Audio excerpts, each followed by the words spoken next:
show for you, the Assembly of All Beings. And to introduce that to you is Lourdes Aguas.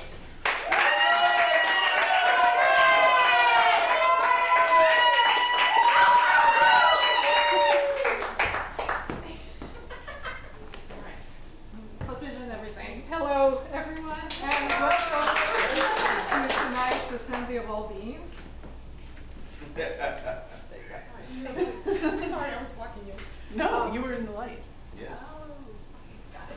So, tonight's Assembly of All Beings is an adaptation of the original Council of All Beings proposed by Joanna Macy and Molly Brown in their 2014 book, Coming Back to Life. And the original Council of All Beings builds on decades of group experiential work that is inspired by Buddhist teachings and teachings of deep ecology, where the main idea is that our pain for the world is not a pathology, but a sign of caring, and that by moving through the pain and the fear and the grief together, we can rediscover a sense of agency, belonging, and purpose. And tonight's Assembly of All Beings comes in improv style, because that's what we do here at MOCO. So you will be hearing from 4 more than human beings and 1 human as they get together and discuss a proposal to build an AI data center in upstate New York, possibly next year. So it's a little scary because it affects us all. And we will be talking about heavy stuff like ecological destruction and species extinction, but with light hearts. And we'll hopefully walk out of here feeling a little more connected to everything alive. I do have a warning. We have a special guest tonight, the human. Not a super popular species. Backstage, I was told that the human brought a gift, a traditional human offering, a PowerPoint presentation. Let's see what that's all about. But just as a reminder before we get started of the spirit of the assembly, we're here to listen to each being speak from where they stand, in their own pace, at their own time, and think of it as, every being is going to tell you something true about the world that we live in. You'll be hearing from a river, from a bee, from a flower, from a mushroom, and it'll be fun. So without being said, let the Assembly of All Beings begin.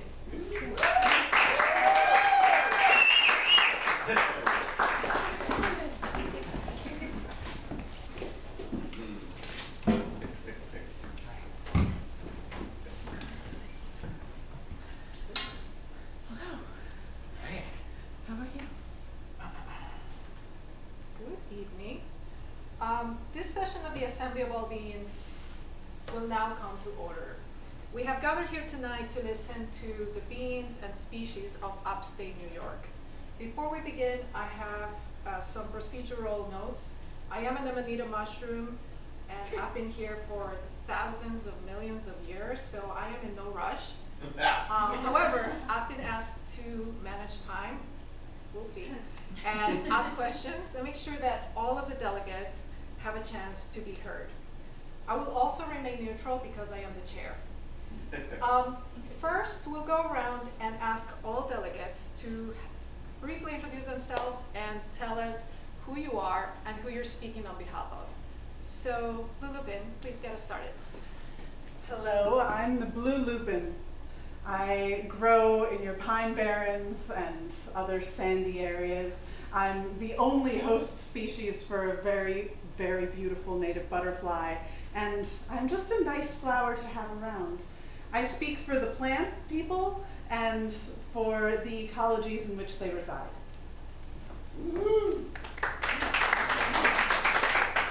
I am the bumblebee. I create and I build and I find things in the fields and in the rocky formations and the trees. And there's so much to do, and I'm so excited to share it with you. I'm the Hudson River. My original name was in the Mohican, which means river that goes both ways. Happy Pride. I am here to speak for the waterways of New York State, which lead to the waterways of America, which lead to the waterways of the world, so pretty much all that.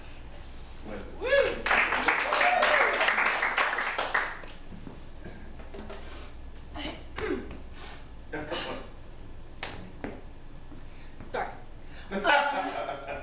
I am a human, and I'm here representing the company. I'm so thrilled to tell you about our brand new idea.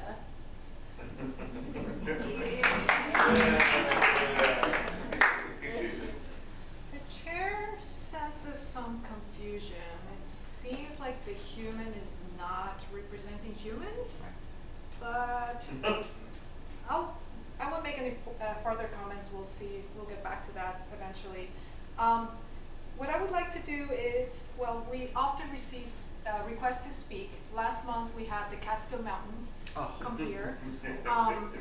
And this month we have another special guest, the human. So human, the floor is yours.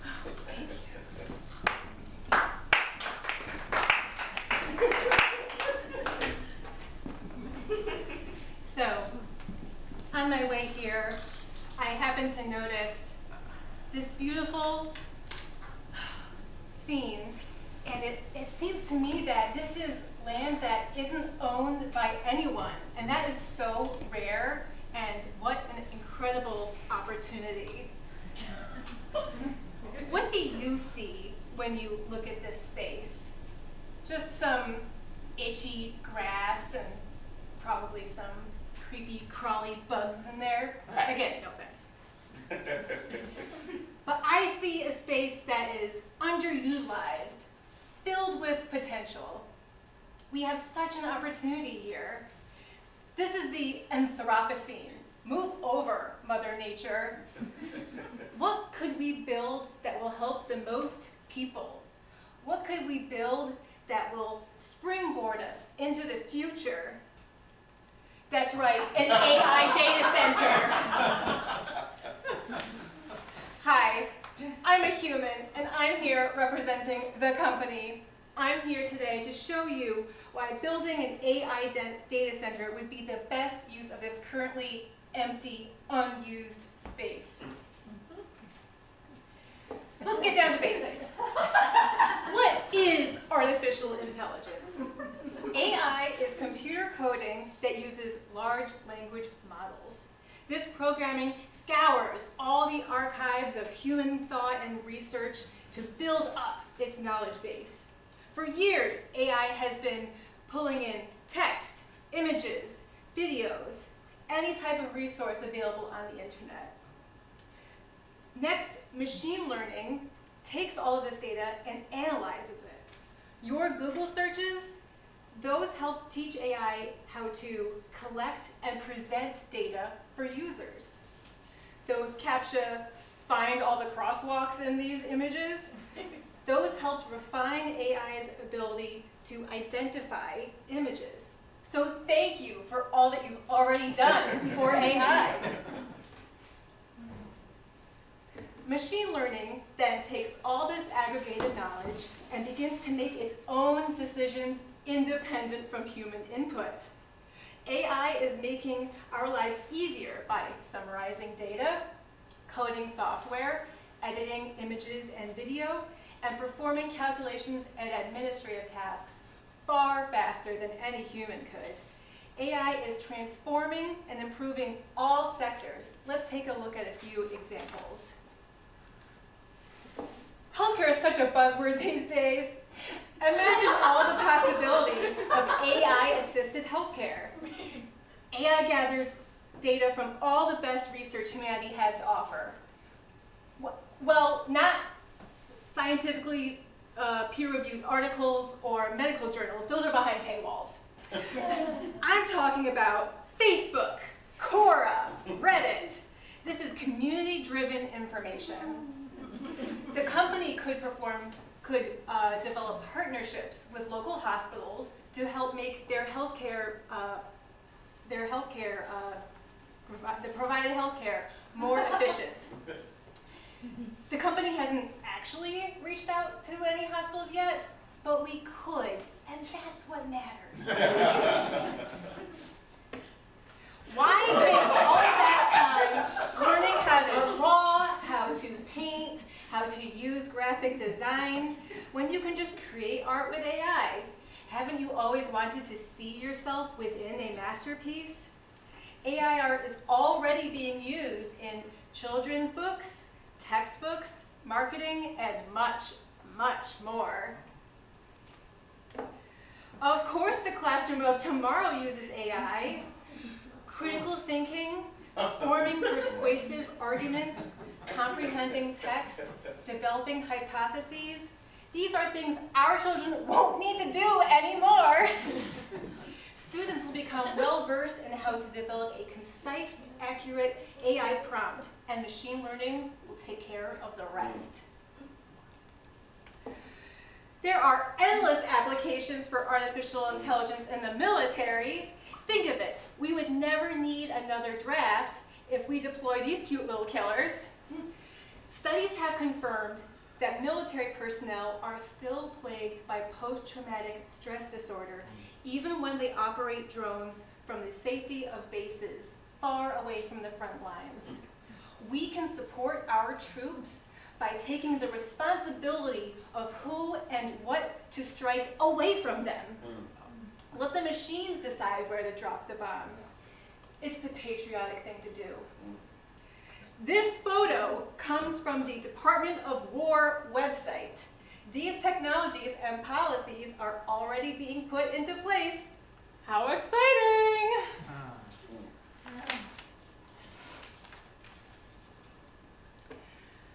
Now that I've shown you just some of the benefits of artificial intelligence, it's time to tell you how you can help. To keep up with the demand for AI, we need data centers. Data centers are the beating heart of this technological disruption. And just like a human heart, they need resources, such as enormous amounts of electricity that are needed to power the file servers and networking equipment that make machine learning possible. The aging energy grid of New York State needs to be overhauled, and data centers need to be prioritized for new electric generation. The head of the Federal Environmental Protection Agency, Lee Zeldin, from New York, has recently proposed bringing more natural gas into New York via the Constitution pipeline, and by overturning the ban on fracking so that we can have more fossil fuels burned here in upstate New York. Great job, Lee! Data centers also require enormous amounts of water. Some of this water is to cool the servers, which use electricity and generate heat with every single one of your ChatGPT prompts or Google searches. Every single one. Some of this water is used to, you guessed it, generate more electricity. Folks in Texas are pioneering the way to ensure that their data centers have enough water. I haven't showered in 2 days. Who's with me? So what are the direct benefits for your community by investing in a new data center?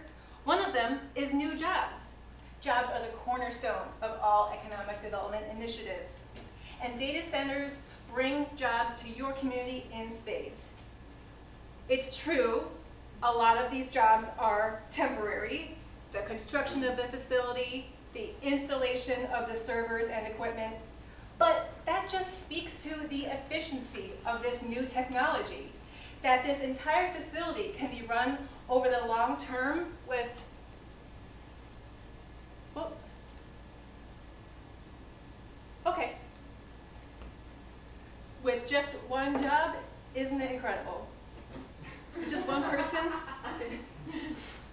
Another concern that I'm frequently asked about is whether the company has any guardrails in place. These doomsdayers are imagining a hostile takeover by these systems which were brought into being to improve our lives. I think those people have seen too many sci-fi movies. Of course we will develop guardrails. We don't know what they will be or how they will work, but I'm sure they will.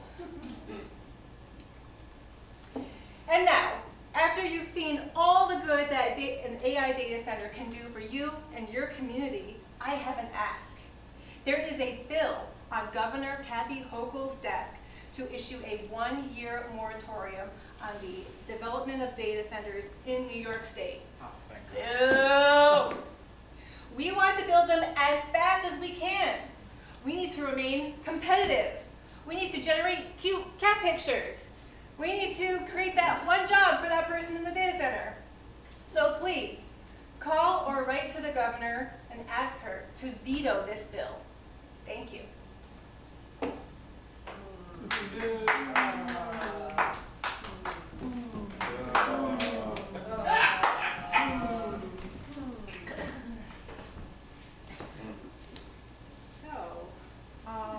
The chair notes that the human has clarified she's not speaking on behalf of humanity. She's speaking on behalf of an artificial intelligence corporation, which is very unusual. But we'll see if we can clarify. We'll now proceed to statements. I would just love to hear from non-human beings and elements what you think about this proposal. So tell us if you have any concerns about this proposal. Hudson River, please get us started. Sure, my pleasure. Frickin' water, dude! Don't I go through enough? You dump everything into me. You dump PCBs. I don't want to bring that up again. Sorry to the GE employees in the house. You dump human waste in me constantly. Every time it rains, I'm full of poop. And now you're going to take the water that is streaming from the mountains of the Adirondacks, clear, and you're going to waste it on a data center? That's terrible. And another thing, and I thought you would know better about this, but human art, I thought that was still sacred, you know, because, well, there was a little thing called Hudson River Art School, you know, a lot of paintings of me going around from various eras. Sometimes there's a cow in the background. People love the one with the cow in the background.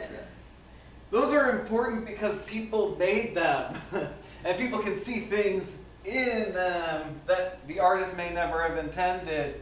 And to take that creativity away seems kind of short-sighted, you know?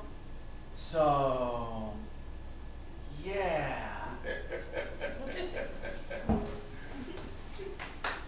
Thank you. I visited the Lake Tear the Clouds earlier. Hi, by the way. I can see. Beautiful. By Gray and Skylight and Marcy, and before those mountains had names. And there were beings there, and there were some humans, but there were beings there, thousands of them, millions, billions. The numbers don't mean anything. Bugs, flies, black flies. I remember when you had hives, when you had longhouses. I remember that. And I could relate more to that, you see, because I don't get this monogamy thing. It doesn't make any sense. When do you do that? Thank you. Right. I mean, all the streams come together. We all come yeah, together. all the drones come together. Yeah. It's a better system. It's the hive, you know? I don't know how you messed that up. You had a good thing going. That was weird. And now you're doing, this is beautiful. What are you doing this for? You're acting like it's not a home. And also you don't dance enough. You gotta get your move on. That's all I gotta say for now.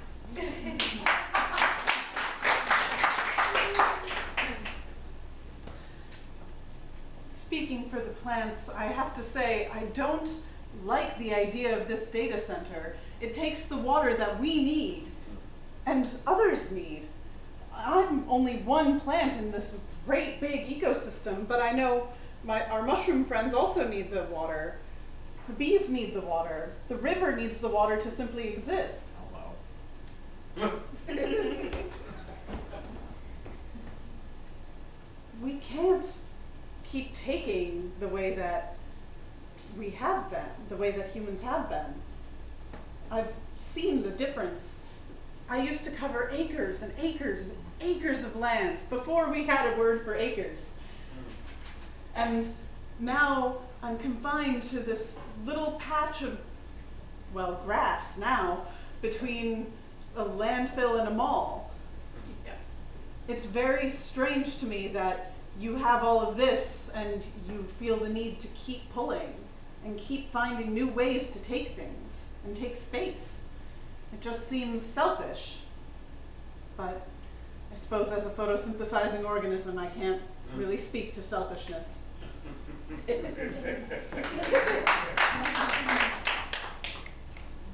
Chair thanks the delegates for their contributions and for giving us historical and geological perspective on this subject. The chair also notes that the energy in this room has shifted. I can feel it beneath me because I'm connected to everything underneath. And I'd just like to ask one more question to the floor. The human used words like efficiency and productivity in her presentation, which seem to carry obvious meaning to her, but what do these words mean to you? Well, efficiency is a beautiful sunny day.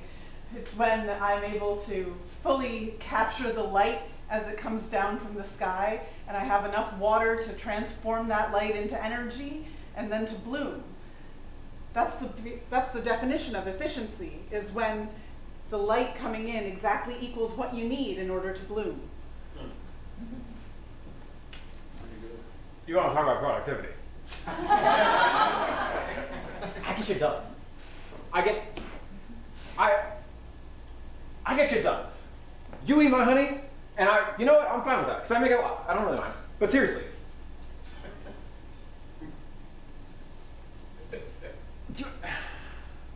Why mess with a good thing? I have created the most equitable structure of things. I have, it's not built on, the honey doesn't control me. The honey, the honey doesn't control me. Why does the money control you? I don't understand where your obsession over the creation of, it's not, I mean, it's like if I were to just make honey and then just throw it out of the hive, just willy-nilly, like I didn't just take the incredible nectar of the blue lupin, like I didn't just visit the riverside where I spread the pollen alongside it. Again, I love the hustle, and don't get me wrong, if I could, I would. Here's my business card. No. I don't read. Again, get better at dancing. Well, I appreciate what my colleagues have said, speaking on resources, speaking on community, but I have to say, as someone who's been around for a long time, I am not surprised by this at all. This is just the steamboats all over again. You know, humans used to go up and down me, and sometimes it would take them longer to go up because of the way the tides work. The tides are very complicated. The salination of the water makes it difficult to traverse. But you know what? You were able to take your time, say, I'll be there in 3 days, probably. Right. And then all of a sudden, one of you came up with a steam boat, which is offensive in two ways. One, you're trying to navigate me in a timeline that is not appropriate. And two, you're using steam, which is water. And now, you're coming up and trying to make efficiencies and productivity when you could just sit and enjoy life. That's what I do. The only progress I make is when I move my banks a little, just because the water went that way. Or I make something fall in because it had been there too long. Or that one rock that was like so big, and now it's really small. But it's so cute now. And it's so old. Think about that. Think about that rock. Write it down. Take your time. Be a rock. Thank you, delegates. Thanks for your insights and for your honest responses, really, to what the human presented to us tonight. I have one more question for the delegates. If this project moves forward and you were asked to leave one anonymous note on the construction site, what would that note be? What would it say? Bumblebee, you want to get us started? I mean, I don't do writing. I would sting you. But if I were to send a message, it would go something like, which roughly translates to, you gotta do the longhouse thing again and not do the chugga, chugga, chugga, slop, slop, slop, which is what you're doing a lot of right now. Also, if you're going to be building a massive workstation and you're building it to undo other jobs, don't you just hate work? I love work. I'm always working. I'm always moving. Why wouldn't you celebrate the drones of your colony?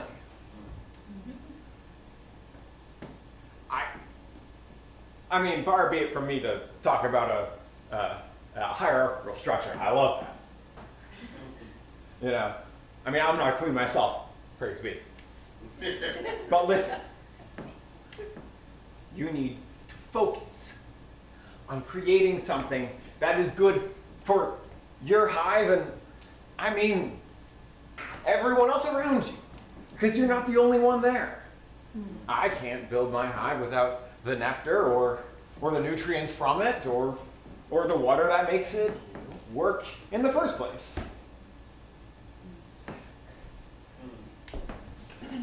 That was a long ass no. It was. My note would be significantly simpler. It would just say, remember what was here. Because there was something here. No matter what you think when you're looking at that photo of that beautiful field, that's something. Those are people living there who are making their lives happen in this little space. And when that space changes, they no longer have homes. They no longer get to live their lives in that same way. So I would simply put a note that said, remember what was here, in the hopes that someone would.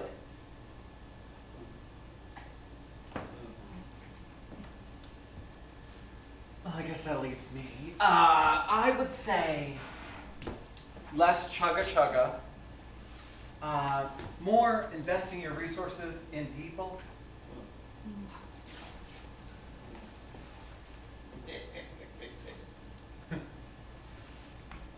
Thank you, delegates. I have a question regarding what comes next, but keeping into perspective, not this short-sighted view of things. What will matter in 20 years, given this conversation that we're having? What will matter to you? Well, in 20 years, I imagine I'll have the same priorities as I do now, which is to have space to grow and sunlight with which to do it. And obviously my connections with my friends underground who help me get all of the nutrients and water that I need. And my friends above the ground who help me pollinate. And the water, of course, who's our ever-present need. in 20 years, if this project goes forward, I think my priorities will be shifted more towards finding more places to live. If, depending on where it goes, either I or my family won't have that space anymore. And finding a new place to live is significantly harder when you're rooted into the ground.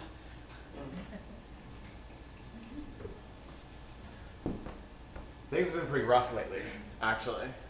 There's been less dead logs around, more open fields without flowers, and I was in a big, it's like a metal structure. And again, it's strange. I'm worried that I won't be here in 20 years. That's what I'm frightened for. I understand what you mean, Bumblebee. You'll be here. But you were here before the glaciers were. You were here then as well. I may be here in a different form, but I may remember it differently. So, if I'm not here, remember me. Well, as was pointed out, 20 years is kind of like a second in human life for me. So, I'm just gonna keep pushing through. I mean, anything that gets in my way, I'm probably gonna get a little dirtier. There might be a little less of me, or maybe my tide's gonna rise a little more, and push into the land, pull some land in, knock down what remaining islands there are in me. That's more of a 100-year plan, but 20 years, I'd say, I'm probably just gonna keep pushing through. Yes. I think we've reached a moment where we can ask the beings in the audience if they have any questions for any of the delegates. I have one. Please. Does the human really care, or are they just scared they're going to lose their job if they don't care?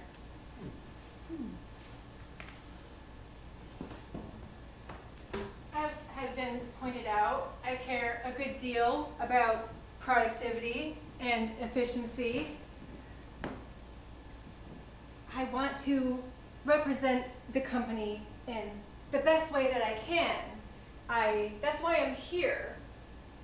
I'm thinking of things in a slightly different way because, Moore's law, the amount of data that can be computed doubles every 2 years. But if 2 years is a small amount of time, 20 years is a small amount of time, that's just a scale that I haven't really thought of before. So I do care. I want technology to advance, but these folks have brought up some interesting points. I got a question. Yes, please. Yeah, I just, I make popcorn and sell it and point cameras at people during the shows. And, sometimes I mop the floor. I like that. What am I supposed to do when your AI is doing all that? The possibilities are endless. You can do whatever you want. I mean, of course there's the robot vacuums and mops now, even lawnmowers, putting blades on those things. But, you're free to do whatever you like, such as But this is what I like. you could still do it, but just not get paid for it. Like a hobby. Everyone loves hobbies. Ouch. Other questions from the audience, from beings in the audience? Please. What's most interesting is about data centers that they don't mean much. They're enormously complicated, which also means that they don't work for their particular desires. So it's likely to happen that they will collapse because they're not efficient at all. Can I say something about that? Yes, please. I have seen booms and busts many times. And not just your little technology with your steamboats and your trains and your blah, blah, blah. I'm talking about societies. You were talking about that earlier. You were talking about the longhouses. Humanity is going to change. This will disappear. You will disappear. Oh, And your legacy will be what? This? You have to think about that. I've got a long time to make a legacy. This one's got even longer, probably. I'll see her in out. But you, and you, and you gotta take the time you got and do something important with it. Yes, we have another question. This is like, so you've all talked about how you've been around for a long time, especially the Hudson River. How have you like undergone adversity in the past, and like how is that going to maybe inform how you're going to deal with this like new struggle? I'll just start by saying that I'm 35 and I haven't had Botox yet.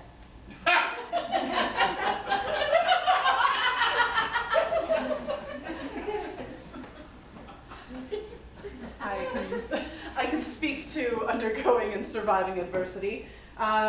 Simply put, what my people have always done is persist. We put our roots down deep. We plant our seeds in the fall or in the spring as the seasons dictate, and we soak up the sun while it's there. We hold steady through the winter and hope for another spring to come. And so far, every year a spring has come. But every year when things change and our habitat is a little bit smaller, we have to reckon with the idea that there are fewer of us persisting. And persist we do, and persist we will, whether it be in cracks in concrete or in a beautiful open pine barrens. But we do have to understand the limitations of our abilities to persist. I have a question for you. Did you consult with any of the fellow delegates before you came up with this proposal? That's a great question. No, I have not yet had the opportunity, or frankly sought the opportunity, to speak with any of the delegates in this community. Like I said, when I saw this piece of land, I see this as empty space, but now that I look closely, I do see flowers, and I do see some bugs. You said pollinators? Yes. And they do more than just annoy me and bite me. I didn't get their input, but I'm happy to receive it now.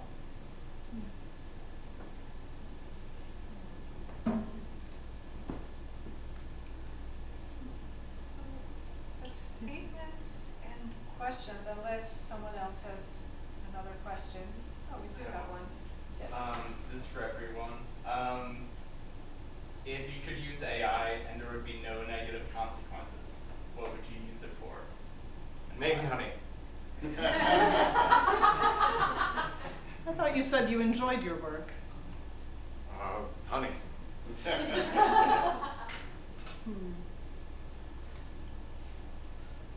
I would use it to predict when the best sunlight days will be. Although we have pretty good technology for that, just in the light sensing organs of our leaves. But if we could predict when it would be, then we could make sure to have leaves out on those days. I'd like to cool the world, because The warming has really done a number on my downstairs area. It's getting saltier lately, which is making it very difficult for the photosynthesizers that are underwater to like make it work, you know? So we're losing some species. So if we cooled everything down a little, did some math, ran some numbers, got rid of some carbon, if AI could do that for free, I'd love it. I generate kitty cat pictures, things like cats riding motorcycles and on a Ferris wheel. I think those are the cutest.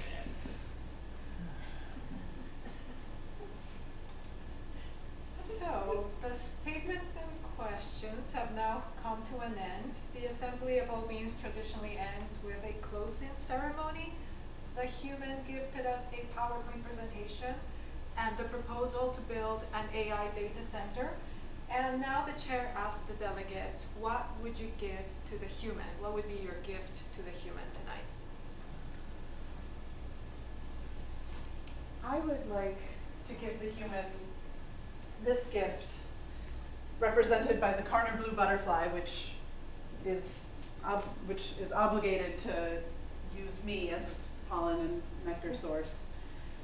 The gift that I'd like to give you is roots and connection, the feeling of belonging in a place and of belonging to that place. Thank you.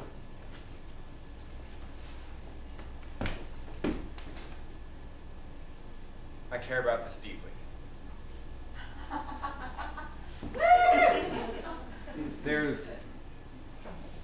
There's a pride that I have in this.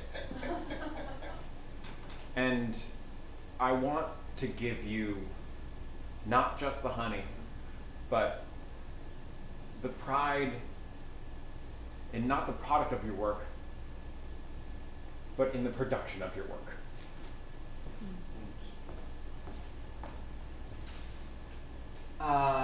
My memory is long, but I forgot we were doing this. But luckily, I always have with me some water. Some water from spring, right at the top, right where I start. And with it, I hope you gain clarity.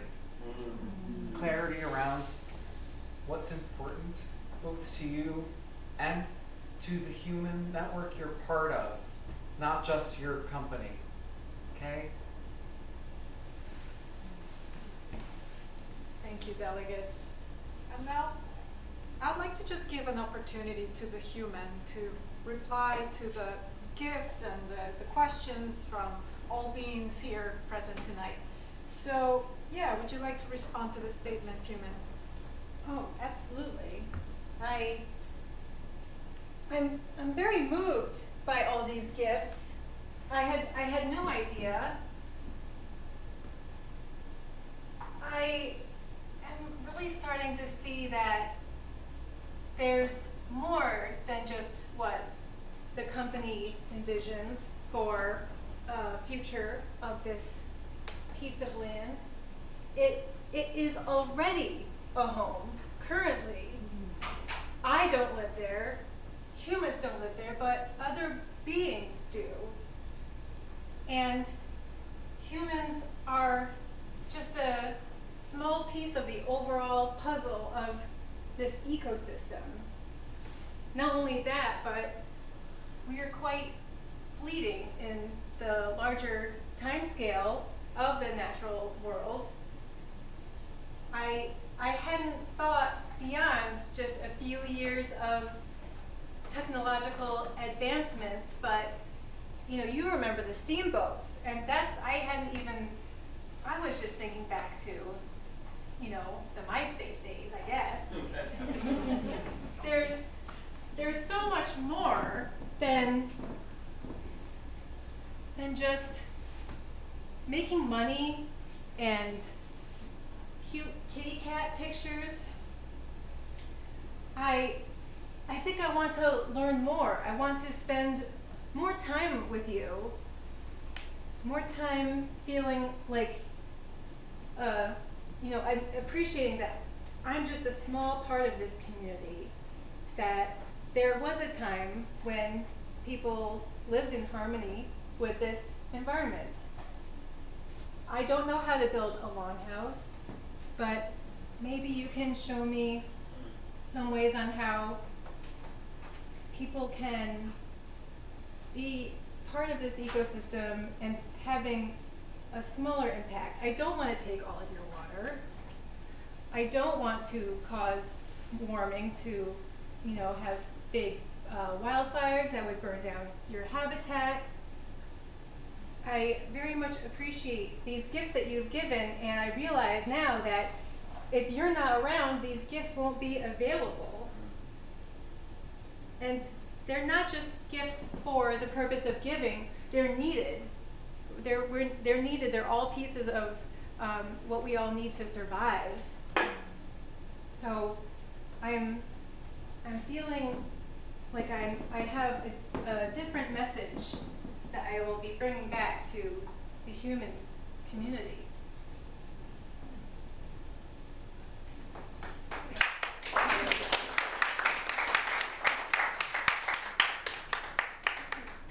have a question. Yes, please. What do you think will happen when you go back and tell the people who want to build this that you came here and presented and now you're thinking differently? I think that's a great question, and actually, I have an idea. So when I first came, I wanted you all to veto, have Hochul veto this bill. But now I'm thinking, just 1 year? Maybe we do need to take that year to have more conversations like this. I would like to know what the delegates who aren't here today think about it. The Catskills were here last week. I'm sure the Chipmunks have lots to talk about. And so maybe it would be good for us to have some more time to discuss what these data centers would mean for the larger community. I think I want to tell this to Governor Kathy Hochul. I've never done that before. I've never reached out to any elected official or anything. I'm kind of nervous too. We can support you in this. You will? Yes. You would? Of course. Okay, then let's do it. Oh, right now. I think so. I think that's the queen bee that we're talking to. That's how I understand it.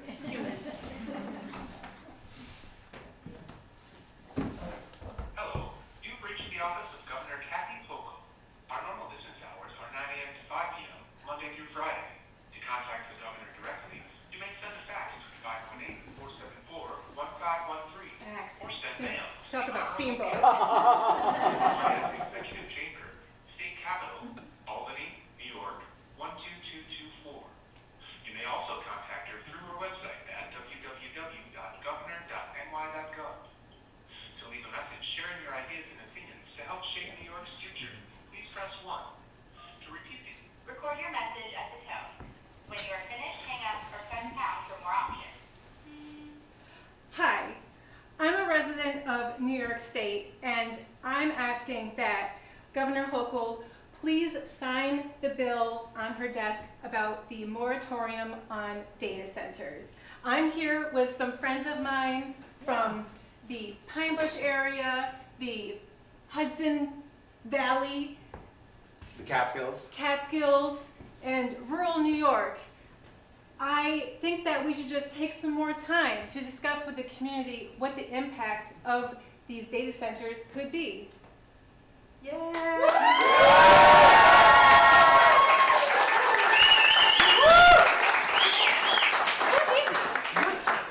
I could do that like once a week. We all could. We all could. Well, thank you so much for having me. I hope to see you all soon. Thank you again for these beautiful gifts. And remember, give Governor Kathy Hochul a call. Thank you. I liked her. After all that, I liked her. Yeah, I do too, but we've seen these humans. What do you think of her follow through? Hard to tell. Yeah, I don't know.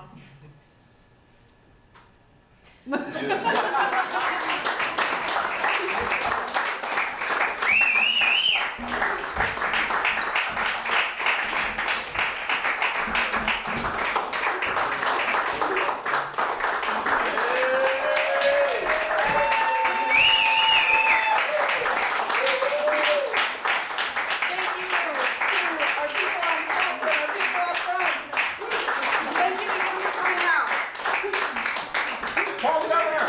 Thank you.